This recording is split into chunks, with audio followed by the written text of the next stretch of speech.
Good evening, everybody. Thank you for joining me. It's Monday night and we're on week 4. We're talking about increasing cooperation tonight. I'm Sarah Joseph and I help parents and teachers with tools to help empower them, empower the children that they're working with, and strengthen relationships through connection.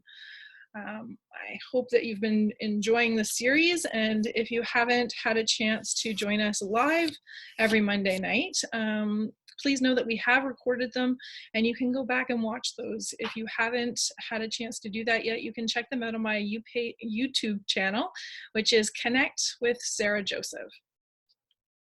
Okay, so we're talking about cooperation tonight, and I thought that it's a good place to start to just remind everybody that when our window of tolerance or stress levels have risen, we become a little bit shorter tempered ourselves and our kids as well. But also what happens is we start having less flexible thinking. Okay, so as your window of tolerance is closing, your ability to see more solutions, have that flexibility of thinking to be able to see that there's more than one right answer or more than one solution to a problem, that starts to narrow as well. So when we're asking for cooperation, it's a good idea to just have this in mind that our way isn't necessarily the only way that something can get done. Okay, and when we're able to have a little bit more flexibility in the way that we expect something to get done, then usually that helps with cooperation as well. Okay, so just that quick reminder. We're not going to focus a lot on how the brain's working, but just that quick reminder to remember that we want to ensure that everybody's wise old owl is on its perch, or their lid is on tight, that their brain is fully integrated and working together, so that when we're asking for cooperation, we're not meeting that flipped lid response, right? We're meeting up with a fight or freeze response. Okay. So the other thing I wanted to mention before we get too deeply into talking about cooperation is our need for significance and belonging.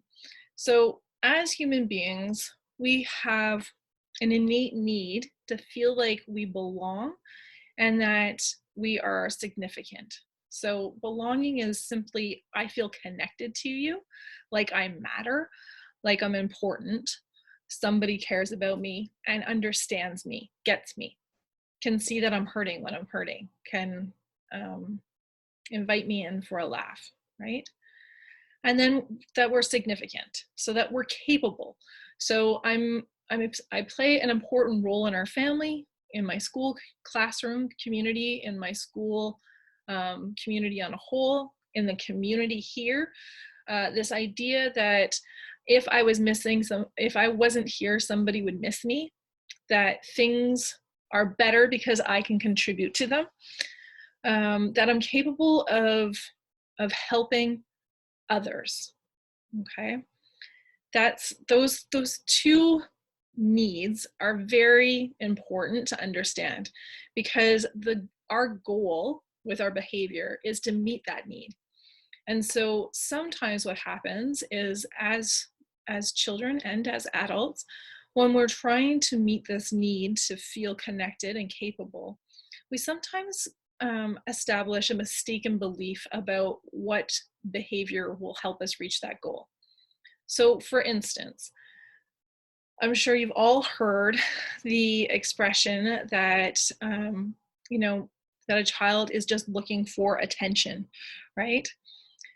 That they'll make a fool of themselves or be the class clown or act out just to get a response, to get attention from somebody.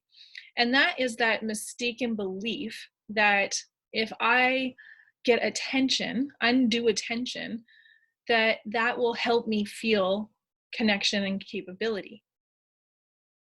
So you can see how it's just a mistaken belief about how to reach that goal, And that often turns into misbehavior, okay? So the belief behind the behavior is really important when we're thinking about cooperation.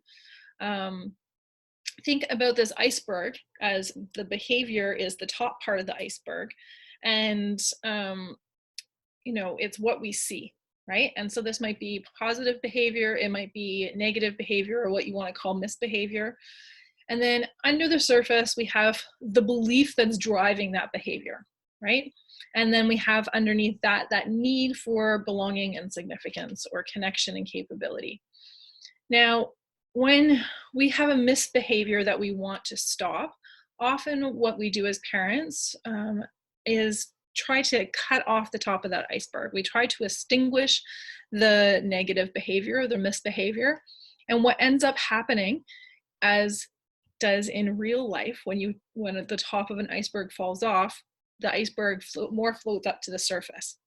And so what ends up happening is that more misbehaviors end up surfacing that the child will grab onto, as the belief behind the behavior hasn't changed. So that child who thought that getting undue attention would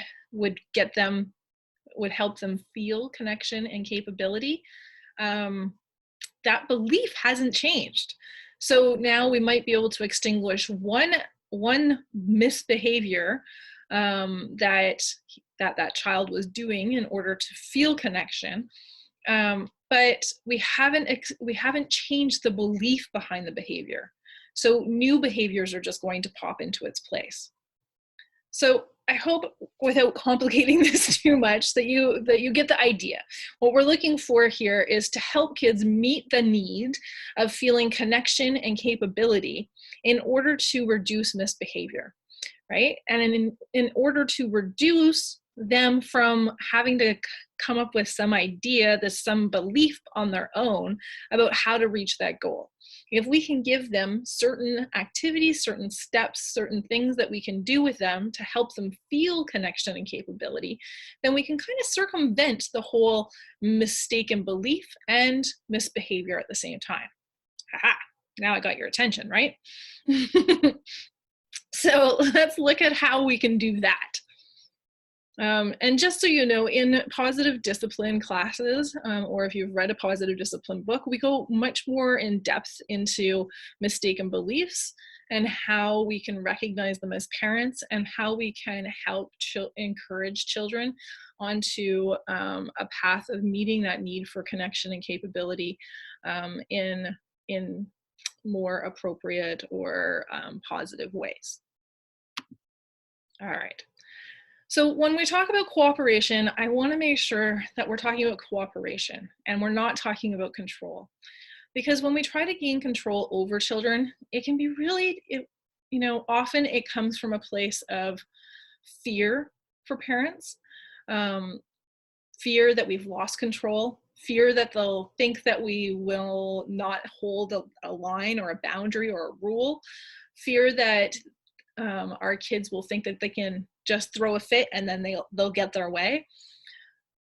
But what often happens is when we move into that controlling realm is that we use disrespectful ways, methods that often include hostility and punishment, shaming, blaming.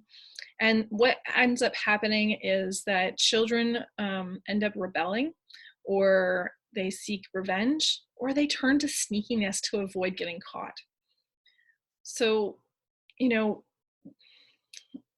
I can say that I've seen this quite a bit in some kids who appear to be very well behaved in front of their parents or teachers, and they may even have a way of being charismatic with them to explain certain behaviors, or to be a bit sneaky, but then behind their parents' backs, they're going out of their way to do the things that the parents didn't want them to do. So that sneakiness can start very young in age 6 or 7. And revenge can also happen quite young, around 6 or 7, when kids start to have the brain development where they can actually start planning in advance what they want to accomplish, right? And revenge is really about, you've hurt me and I want you to feel what it feels like. So on the other hand, when we use respectful methods like positive discipline that include connection, it really invites closeness and trust and cooperation. And so children move towards our cooperating with us when they sense that we care about them and that we're going to treat them with dignity and respect. So when we talk about dignity and respect, I want you to imagine that, you know, we are on equal playing fields. And so dignity respect is about being kind and firm at the same time. So being kind to the child and to yourself, and being respectful of both the child, yourself, and the situation at hand. And then when we're talking about, you know, this keeping dignity intact, it means that we're coming from a place of, I believe that you're worthy of dignity and respect, okay? And so I used my hands to show you this even playing field, that we're on the same level. And I want you to know that as parents, we're not on the same level as our children because we're older. We have more life experience, we have more knowledge, and we have more power.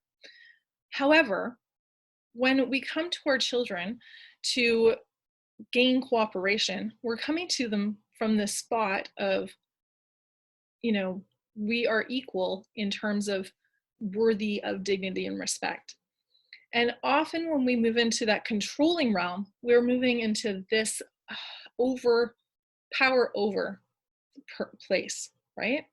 And when we're in this power over, what happens is our children need to decide between following your command, following our command so that they don't get into trouble, or maintaining their dignity. And so we put them in this awkward position, back them into a wall, into a corner, where they need to decide which one to do, right? And if you are given that option, if you were backed into a corner where you were, you know, asked to choose to maintain your dignity or to give up your dignity so that the person that you care about would treat you nicer or not yell at you or not punish you, which one would you choose? Right? It's a hard decision to make. And many people would choose to maintain their dignity. And I have to say that I think that many of our children do the same thing. So without really knowing that that's what they're doing, right? It's not a conscious decision that they're making. They're not thinking, oh, you're taking away my dignity. No, they're thinking, this doesn't feel good. And I'm not going to let you do this to me. And so this is, the world has changed a bit, not because of COVID. Before that, the world has changed a bit in terms of, you know, our equality in terms of respect and dignity, okay? So if we think back to when we were growing up, and when our parents were growing up, and even when our grandparents were growing up, it was very clear where you stood in the world, right? Men above women, whites above color, able-bodied over disabled bodies, you know, heterosexuals over homosexuals. And then, you know, you look in the work world, and it was very much, there's the owner, there's the boss, there's the workers, right? You look at school, and it was like the headmistress or principal, then the teacher, then the secretary, then the students, right? And so there was very clear roles, and we all knew where we stood. And there were things put in place to make sure that we stayed in our roles. And that a lot had to do with punishment and shaming and blaming and finances and education. access to certain things. And and so we knew where we stood. And there were bullies, but we didn't learn about bullying when we were kids, right? If you were bullied, that was just part of being weaker, being smaller on the school playground, right? Where nowadays things have shifted, and so where there used to be this huge gap between those different people in our society, groups in our society, things have changed. And so I'm not saying that we're equal, right? We're still moving towards that. We haven't got there yet, but there's definitely been a shift in that power dynamic. And one of the things that our children learn about at school is bullying. And what we teach them is that if you're being bullied, right, if you're being treated with disrespect, then it is your job to speak up or fight back about. So when we move into that power over place, right, as a parent, what our children are seeing, they're seeing it very clearly. This doesn't feel right. I've been taught, when I look around society now, I can see that people are moving towards this, that they're trying for this respect and dignity for everybody. And when that doesn't happen, then there's trouble. Then we're supposed to stand up for people. We're supposed to speak out about it. We're supposed to do something about it. It's not okay. And so when we move into this place as parents, what happens is our children push back. They say, no, you can't treat me that way. It doesn't feel right. This dignity and respect is really important. And you're not giving me that, right? So we end up with this pushback, and parents are stunned, and they don't understand why. I would never talk to my mother like that, right? I would never talk to my parents like that. I just understood what my place was and what I was supposed to do in our household. And I wouldn't, I would just obey what my parents told me. And if I didn't obey, I knew it was going to happen, right? So all this to say that society has changed, and along with society changing, our parenting needs to change to match up with where we're at, so that our children will be more willing to cooperate with us. There would be less resistance to cooperate because they will not feel like we are stripping them of their dignity and respect. Okay. And again, I know that most of us don't feel like we're moving into a controlling, we don't want to control our kids. We don't want kids who are just going to obey us. We want kids who are going to think for themselves and who are going to speak out against being treated poorly or disrespectfully, just not in our households, right? But in all seriousness, we don't move into this controlling frame of parenting because we want to control our children. We move into it because we don't know any other way, or because we are triggered, or because we move into that fearful spot of, I don't know what else to do, and I can't let you get away with this because that will show I'm weak, right? So then we try to take over and take control of the situation. All right, so in order to move towards increasing cooperation, one of the things that we can do is to really help with connection, work on connection. So Jane Nelson, the creator, founder, author of the Positive Discipline books, said, where did we ever get the crazy idea that to make children do better, first we have to make them feel worse? I want you to take a moment to think about the last time that you felt humiliated, or shamed, or blamed, or punished. And think about that for a second, and let me know, did you feel like cooperating with that person? Did you feel like doing your best? Or did you feel like saying, sorry, I'm out of here, fighting back, right? We do better when we feel better. And we feel better when we feel connected to people, when we feel like you get me, you love me, I'm important to you. So when we're looking to correct behavior, positive discipline encourages to connect before we correct. And really, when we create that connection, then we can get children involved in respectful corrections that leaves everyone feeling encouraged, confident, and capable. And so what that really looks like is being able to separate the child from the behavior, help your child get back to that place of my wise old owl is on its perch. I'm not in fight or flight, feeling connected to us through empathy, right? We went through on our first week, we talked about the 3 R's of helping an upset child calm down. And usually when there's misbehavior involved, it's our children are upset, especially if we've pointed out, right, a behavior that needs to stop. Then they're going to get upset. And so we want to go through those 3 R's first. So we want to help them regulate. We want to relate to them through the empathy. And then we're going to move into reasoning. And that's what this is talking about, right? We're going to help them with the reasoning to problem solve. What were you trying to do? We're going to use our curiosity questions that we talked about. What were you trying to do? What were you hoping the outcome would be, right? And then we're going to help them find a way to correct that behavior. So it may be cleaning up a mess that was made, or apologizing to somebody who they've hurt, or it may be figuring out what else they could do instead of that behavior next time, right?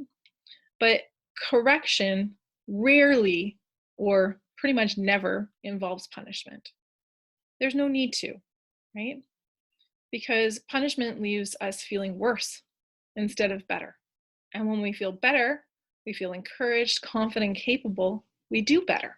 We want to do better. We try to do better, which isn't the case when we're feeling bad. When we're feeling shamed and blamed and punished, then we often move into that feeling of, I want to revenge, get into revenge or rebellion, or get sneaky, right? So one of the ways that we can make connection a real priority and help us build that connection is by creating special time with our kids. And so children really feel a sense of connection when they can count on special time with us. And so for school-age children, it's only about 30 minutes a week that's required to make that really, have an impact on a child, to make them feel connected to us. And so last week we talked a lot about making family time a priority and why it's important to fill that emotional bank account. And this special time is a way that we can do it on a one-on-one basis. So for kids under 6, it's really more like 10 minutes a day. But for kids over 6 to teens, it's about 30 minutes a week. And so just having 30 minutes of uninterrupted time where it can be child-led is helpful. So your child gets to choose what you do together. It's uninterrupted, like turn your phone off, leave it in a different room. Or I did work with somebody who would do this when she would have her phone with her, but if it rang, she would pick it up and she would say, I'm sorry, I can't talk to you right now. This is my special time with my daughter. And then she would hang up or say, I'll call you back. Right? And her daughter felt really special because her mom was saying like, nope, can't do it, setting that boundary, right? But, also just leaving the phone in another room is great.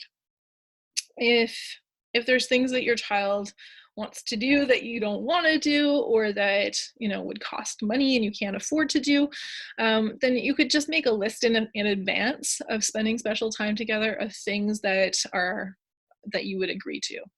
Things that both of you would enjoy doing together. So with multiple children, this can sometimes get a bit tricky. But if you have a partner at home and you have multiple children, you might be able to switch off times, days.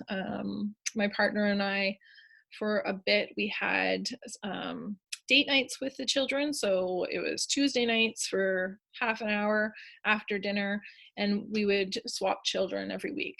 So they were able to get special time with each parent, just rotating weeks. So that's one way that you could do it. Another way would be to, again, just choose like 30 minutes first thing in the morning, or just set a regular time is the key, really, so that they know that it's coming.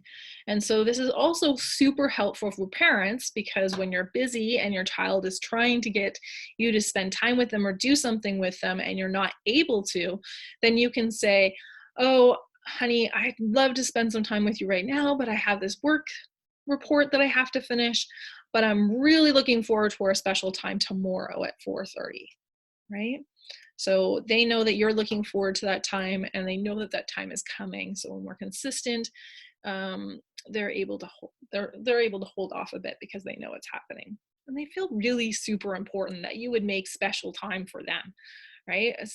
And drop everything else and give them your undivided attention. It makes children feel really important.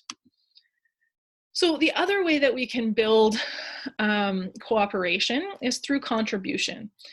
We as humans have this innate need to help people. And it starts very young. If you've ever, well, of course, you've all had toddlers, so you know that toddlers want to be able to do things and help, right? They come and they try to do what we're doing, and they want to help us. And that desire to help doesn't leave as we grow.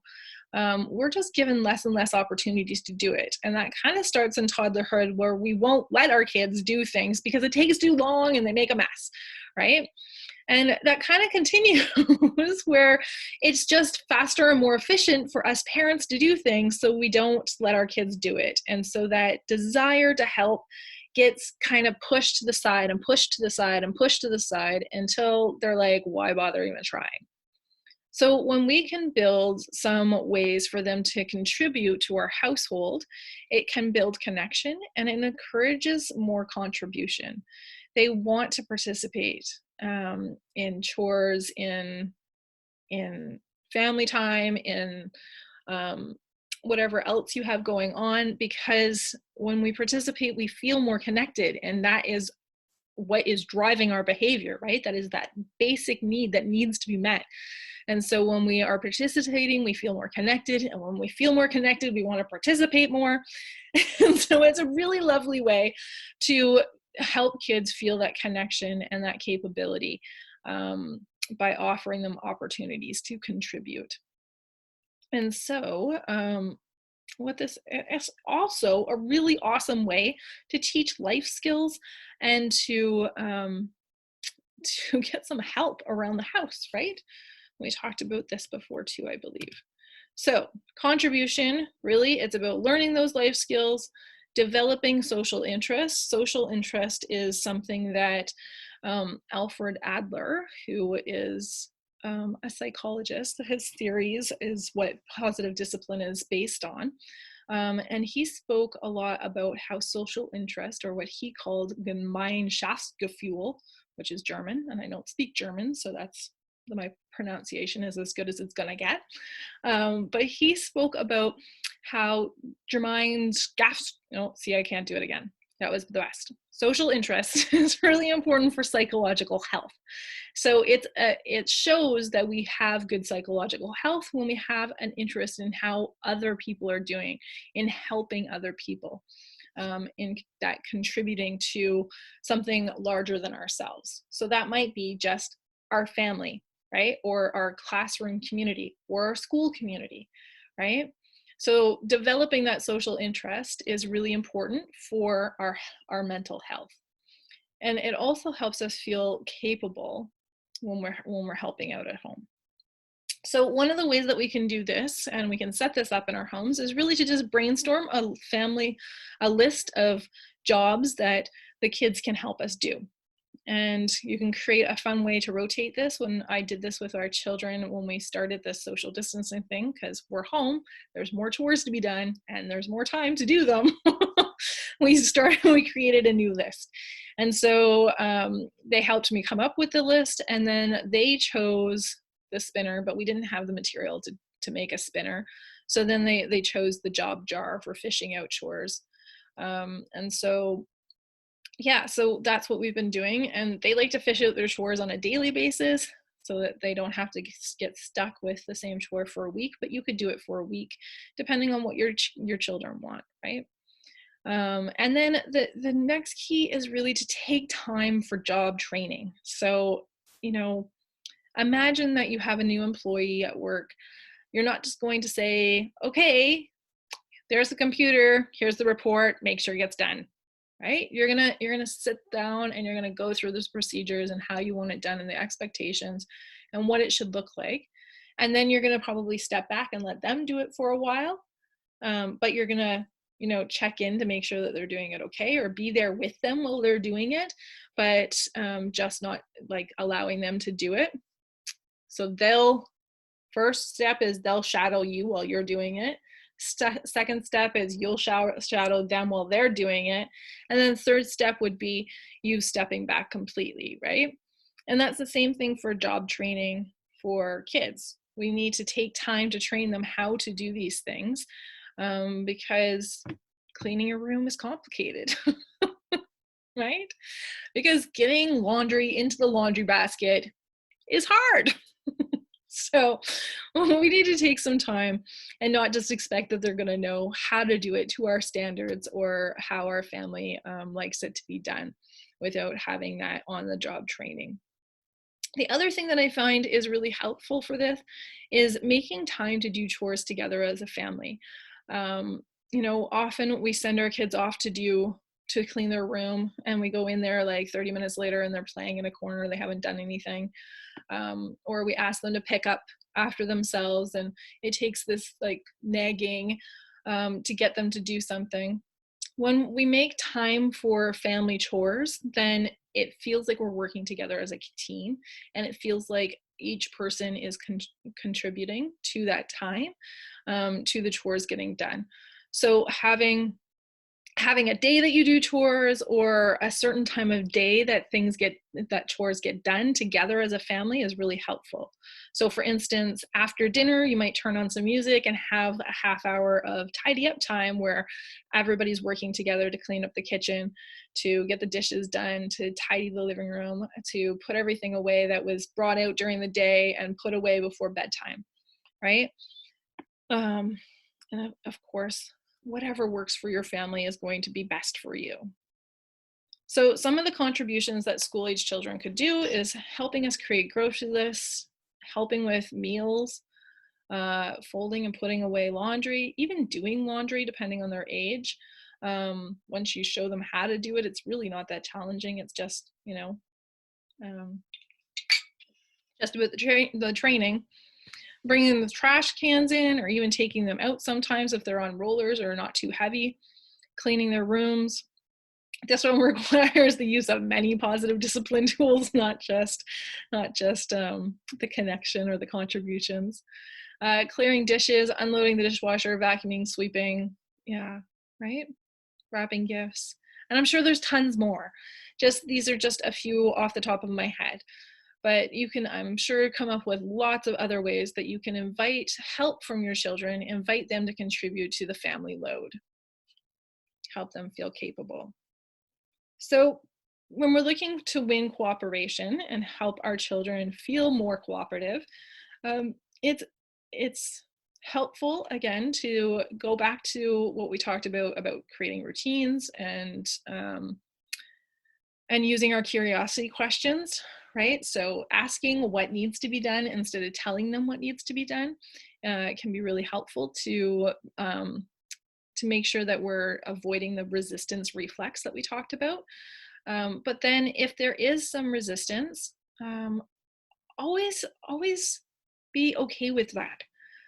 Because just because a child says, "This sucks, I don't want to do this, oh, it's not fair," doesn't mean that they're not going to do it, right? They're allowed to have those emotions.